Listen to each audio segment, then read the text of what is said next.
জনাব তারেক রহমান, ভারপ্রাপ্ত chairman BNP, এবং ওনার মেয়ে জাইমা রহমান, ওনারা দুজনা আজকে ভোটার নিবন্ধন ফর্ম জমা দিয়ে এখানে নিবন্ধন কার্যক্রম সম্পন্ন করেছেন। ভোটার তালিকা আইন 2009-এর 15 ধারা অনুযায়ী কমিশনের এখতিয়ার আছে যে কোনো প্রাপ্তবয়স্ক বা ভোটার হওয়ার সক্ষম ব্যক্তিকে ভোটার করতে পারেন, এবং সেই বিবেচনায় ওনারা ঢাকা 19 এই ওয়ার্ডের ভোটার তালিকায় নিবন্ধন হয়েছেন। ঢাকা ওয়ার্ড হচ্ছে 19, আসনেরটা 17 হতে পারে, এটা আমাদের কাছে এখন 19 আর কি, যে মুহূর্তে যেতটুকু। এটা আজকে নিবন্ধন প্রক্রিয়া যেটা আছে সেটা আমাদের বলা হয় যে ফর্ম 2, ওই ফর্ম ফিল আপ করে ওনাদের ছবি তুলেছেন, বায়োমেট্রিক্স দিয়েছেন, এবং দিয়ে ওনারা আবেদন করেছেন যে ওনাদেরকে যেন ভোটার তালিকায় অন্তর্ভুক্ত করা হয়। এখন আগামীকাল কমিশনে এটা পেশ করা হবে, কমিশনের সিদ্ধান্তের পরে ওনাদেরকে ভোটার তালিকায় অন্তর্ভুক্তি নিবন্ধন কমপ্লিট করে গেছেন।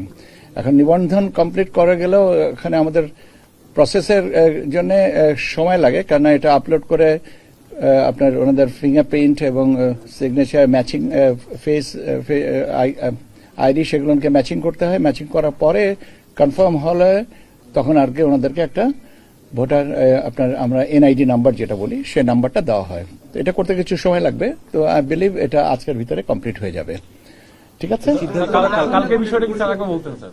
কালকে তো ব্যাপার হচ্ছে যে ভোটার তালিকায় অন্তর্ভুক্তি, নিবন্ধনটা চলমান প্রক্রিয়া, নিবন্ধন কমপ্লিট করেছেন, ভোটার তালিকায় অন্তর্ভুক্তি যেটাতে আগামী আপনার 12 ফেব্রুয়ারিতে নির্বাচনের সাথে সম্পর্কিত, তো সেটার কথা আমি বলেছি। সেটা সিদ্ধান্ত আগামীকাল, সেটা কমিশনের, এখন কমিশনের এটা ফুল কমিশনের অনুমতি লাগবে।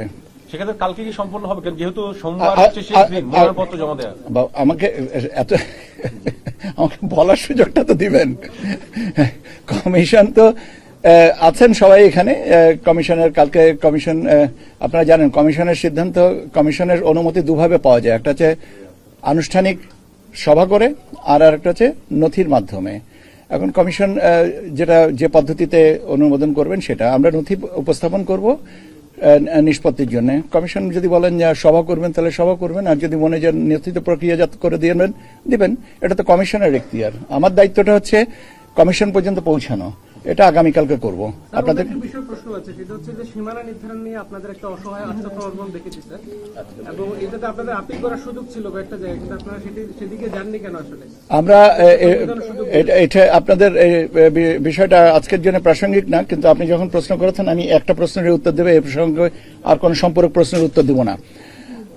29 তারিখ হচ্ছে সীমানা নমিনেশন সাবমিশনের লাস্ট ডেট।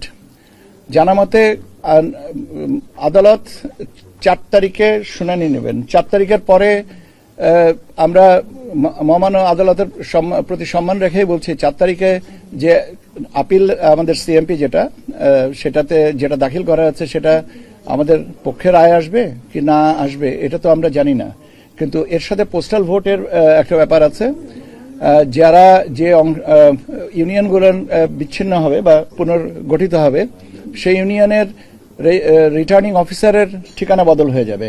কাজেই এটা যেহেতু 4 তারিখের বিষয়টা একটু আমাদের অনির্ধারিত ছিল, সেই জন্য কমিশন মনে করেছে যে আমরা যে হাইকোর্ট বিভাগের যে রায় সেটা অনুযায়ী আমরা সীমানাটা পুনর্নির্ধারণ করে দেব, এবং সেই অনুযায়ী